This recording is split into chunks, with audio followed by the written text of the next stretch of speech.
muitas vezes você tem pressão do partido, o partido te pressiona, o partido fecha a questão, exige que você vote, você pode até não votar, você arruma uma confusão com o seu partido, né? E você sofre essas pressões do governo também. Porra, precisa passar essa parada. Aí começa a tocar o telefone, olha, vem aqui, vamos conversar, o que você está precisando, quais são os prefeitos que você conhece, vê se você pode formar com a gente. Pô, tô vendo aqui, você tem 10 projetos aqui, vou pedir para o presidente colocar um projeto teu para votar, porque hoje o que um deputado, para vocês terem uma ideia, qual é a grande...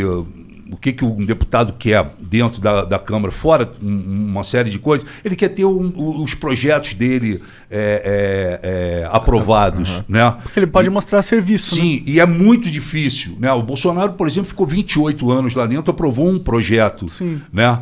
Então, para você aprovar o projeto, se você tiver alinhado ao governo, é muito mais fácil. A não ser que o seu projeto seja de um interesse universal, sabe, nacional, que aí não tem como ninguém, chegar e falar, não, eu não vou, sabe, ser contra esse porque projeto. Tem custo político pra ele. Exatamente. Então, cara, é difícil, você sofre pressão todo dia.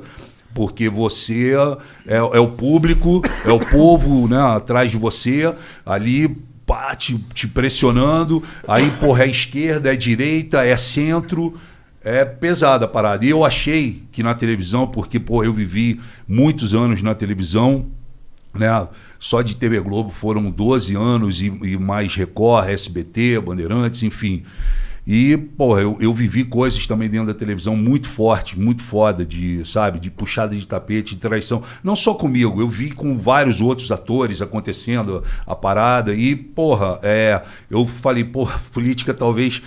Meu irmão, quando eu cheguei lá que eu vi, o problema é muito maior, o buraco é muito mais embaixo. Porque lá, eu acho que diferente, Monark, da televisão, a televisão mexe com ego, tá? Ela mexe também com a questão financeira, mas, Brasília, meu irmão, ela mexe com o poder. O poder. Às vezes o poder é mais...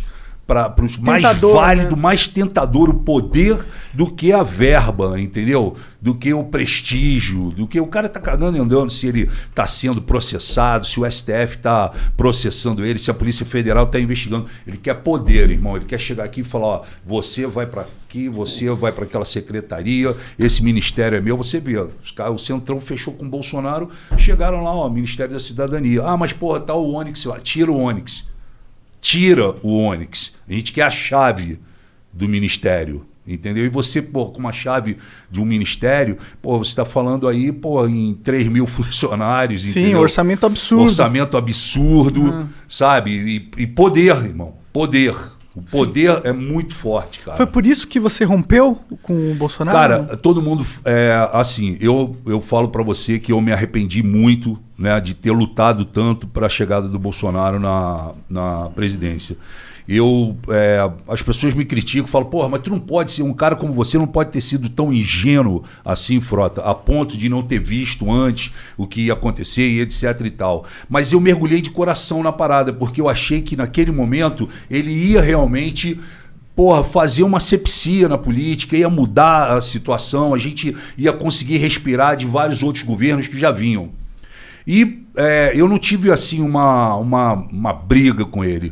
Eu, na verdade, o Bolsonaro, quando ele assumiu a presidência, logo em dezembro, né, que era dezembro de 2018, a gente começava em janeiro, em dezembro de 2018 eu comecei a entender e a ver várias coisas que não eram o que vinham acontecendo durante a campanha. Ele virou uma outra pessoa, colocaram um cinturão, blindaram o cara e apareceu pessoas que eu nunca tinha visto no decorrer da parada, né, da campanha. Sabe quem são essas pessoas? Vários.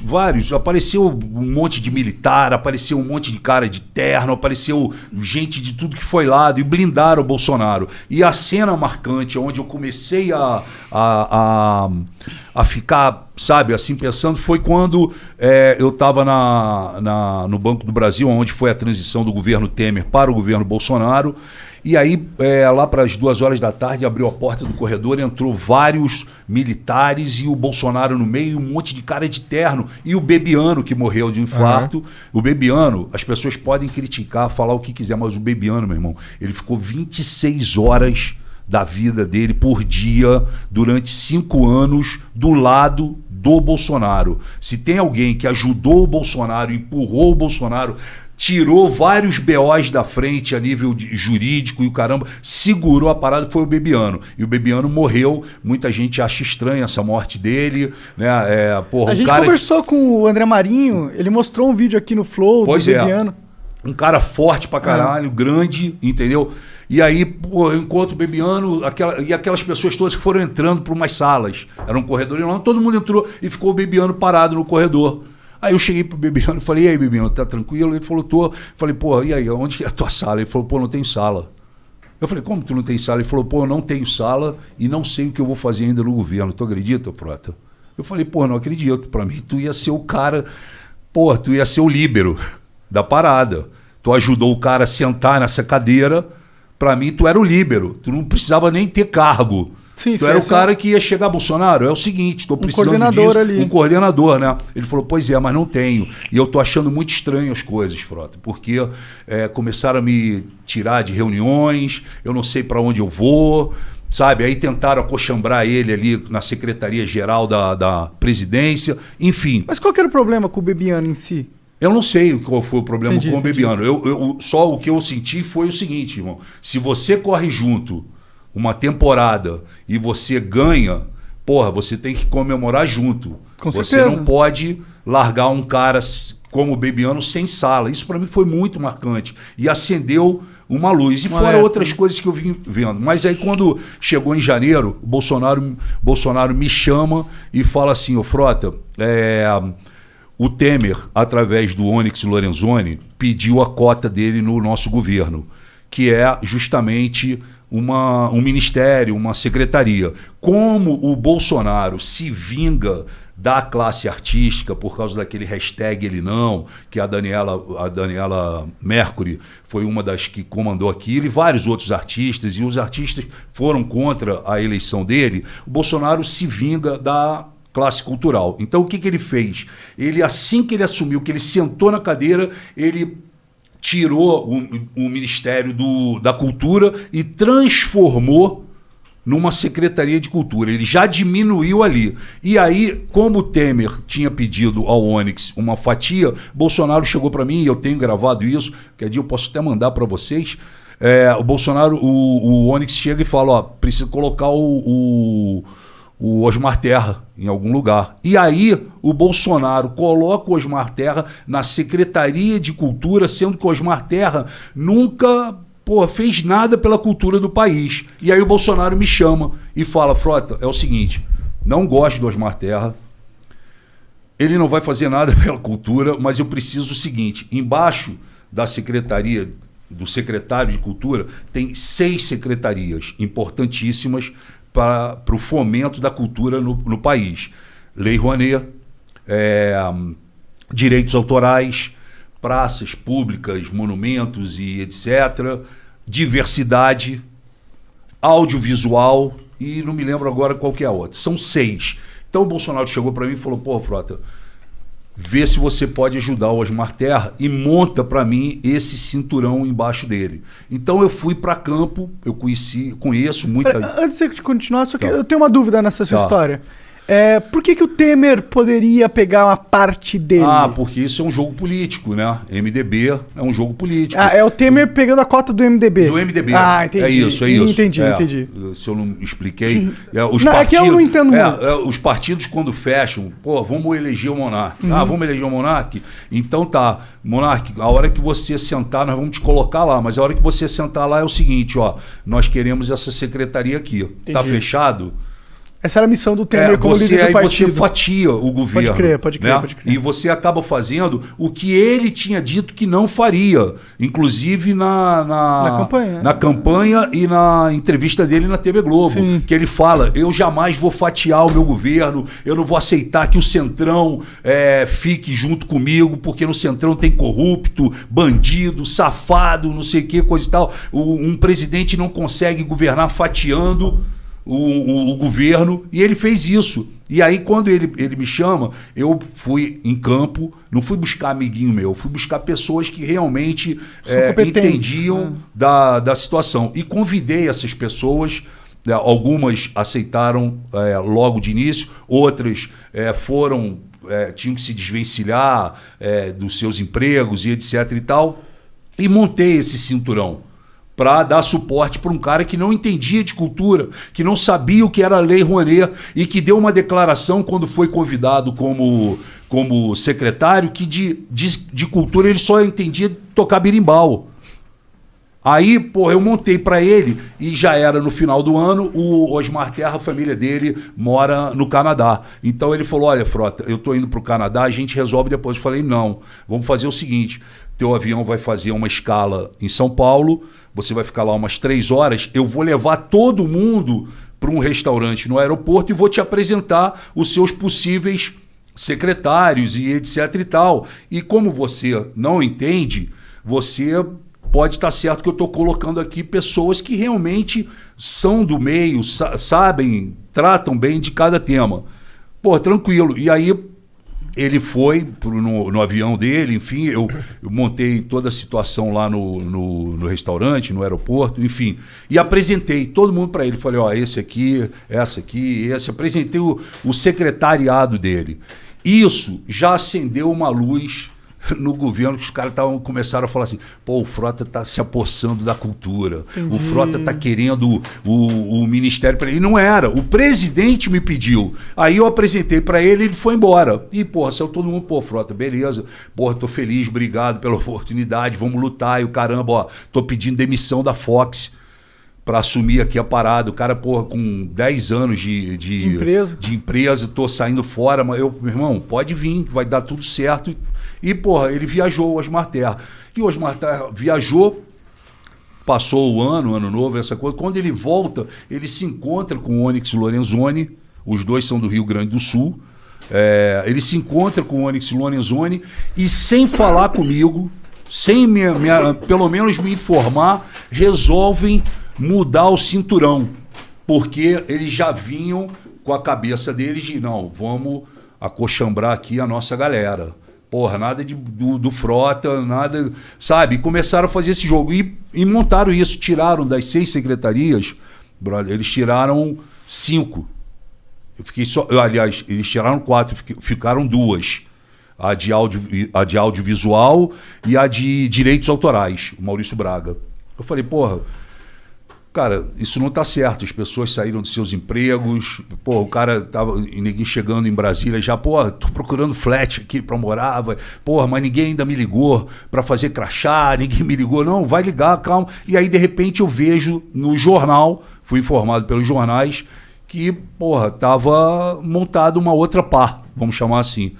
Aí eu fiquei puto com isso, obviamente, fui direto no Bolsonaro pra falar com ele. Aí que eu cheguei no Bolsonaro, o Bolsonaro virou para mim e simplesmente falou,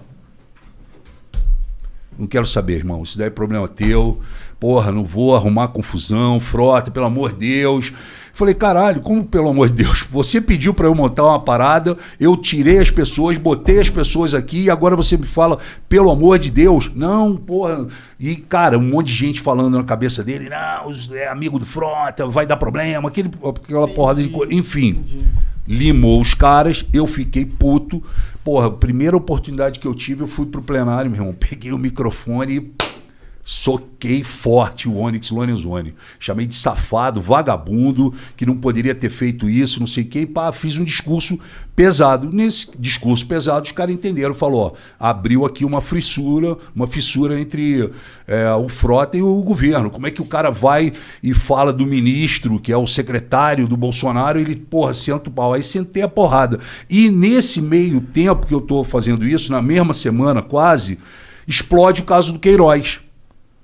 Que aí, porra, o Paulo Pimenta do PT faz um discurso muito forte e aponta pra gente que tava ali embaixo, aquela galera nova do PSL, que eu tava junto ali, eles apontam e falam, porra, eu quero saber de vocês que subiram, que se elegeram falando de que iam combater a corrupção, que não sei mais o que, eu quero saber quem é de vocês que vai subir aqui e pedir a prisão do Queiroz. Aí eu pulei e falei, eu quero a prisão do Queiroz.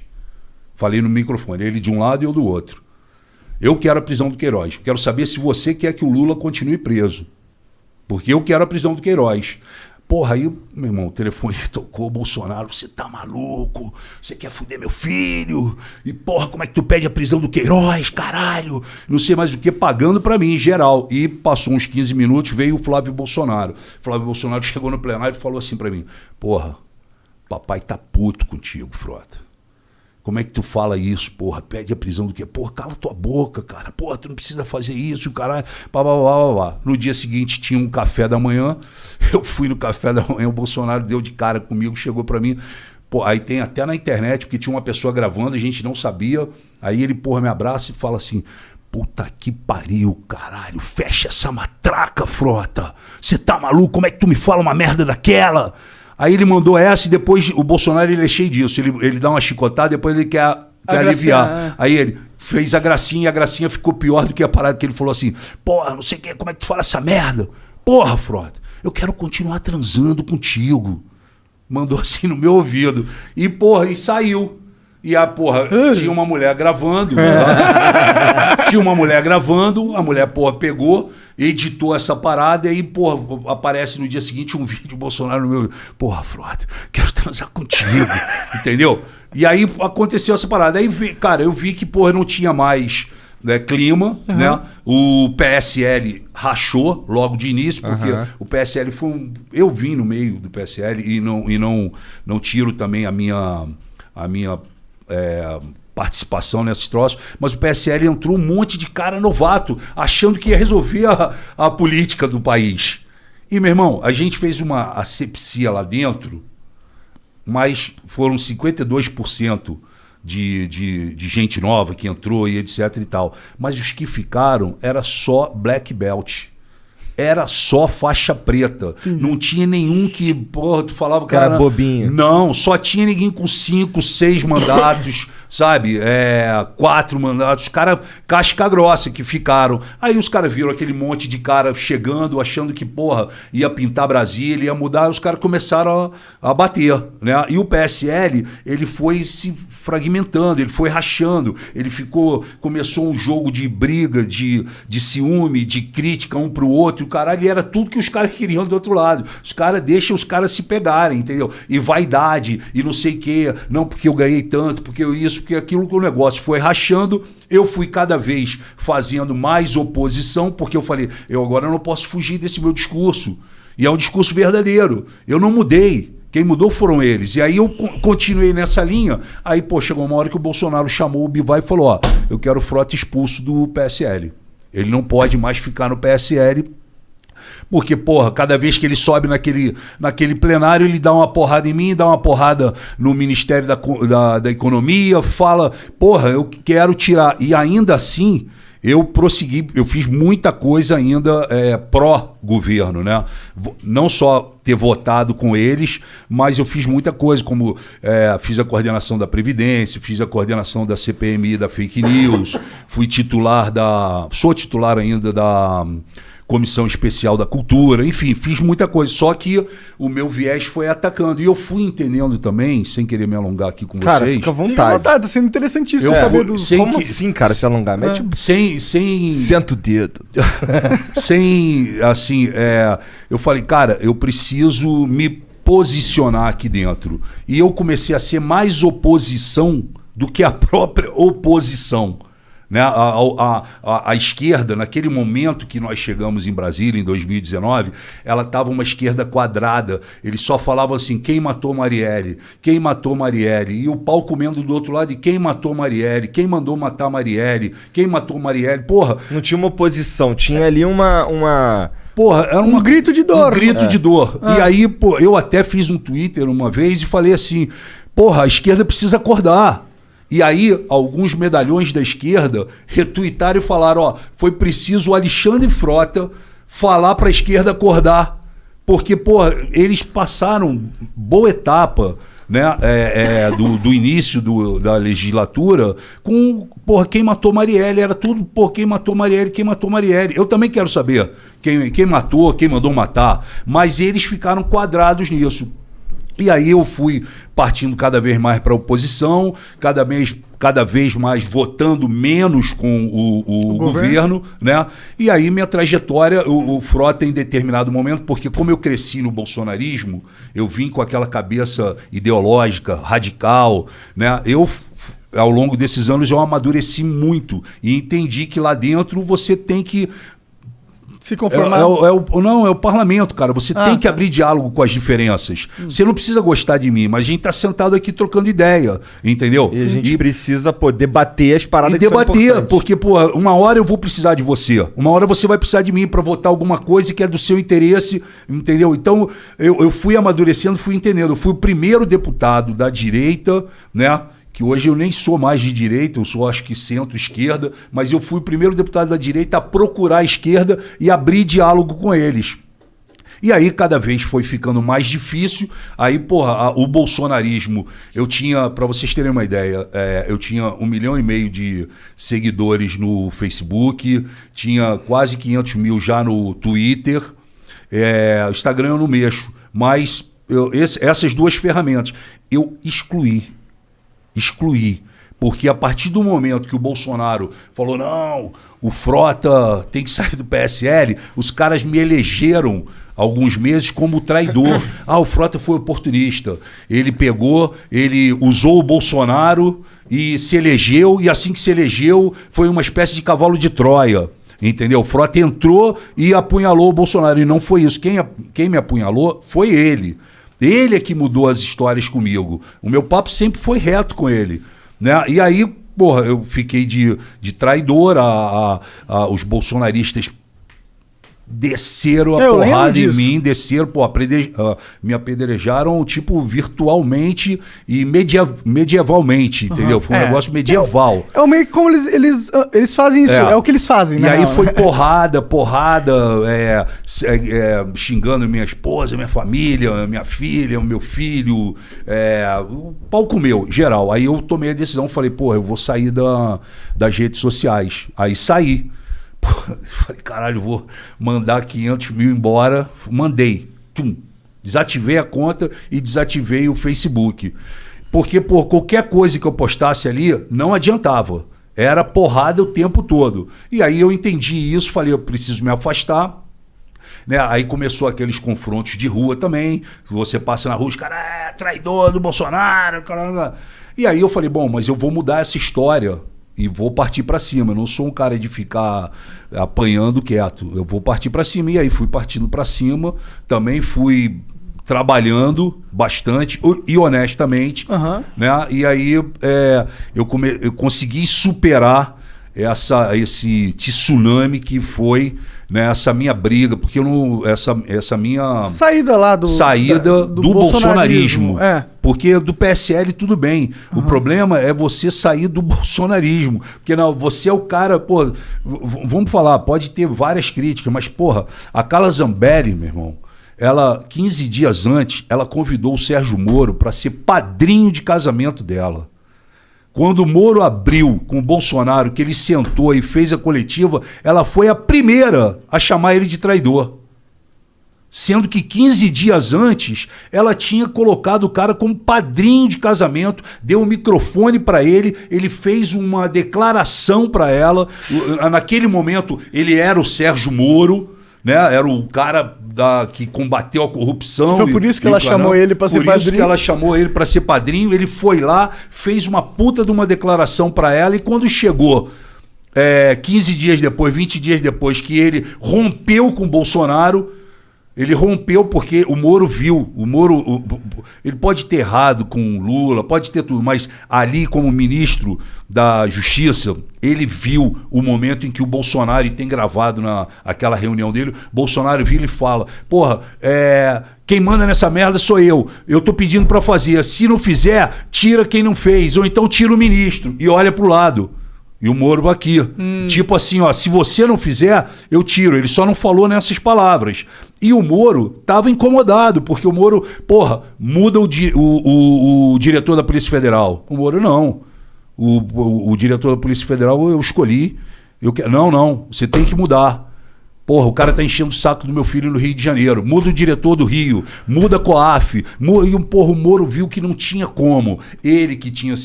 Naquele momento ainda ele era a áurea da anticorrupção, ele não podia ficar sentado na mesa com aqueles caras. Aí ele pede para ir embora. No dia seguinte, meu irmão, ele virou o Judas, ele virou o traidor, comunista, e os caras vieram pesado em cima dele. Por quê? O Bolsonaro, ele passa maior parte do tempo dele, cara, defendendo os filhos. Principalmente o senador da rachadinha. Dá pra ver lá, que aí parece que ele tá constantemente em apuros. E aí ele tá em apuros e ele pega, porra, liga lá e fala, porra, o Monark, cara, ele não tá resolvendo as coisas pro Flávio. Tira ele, bota lá no Acre.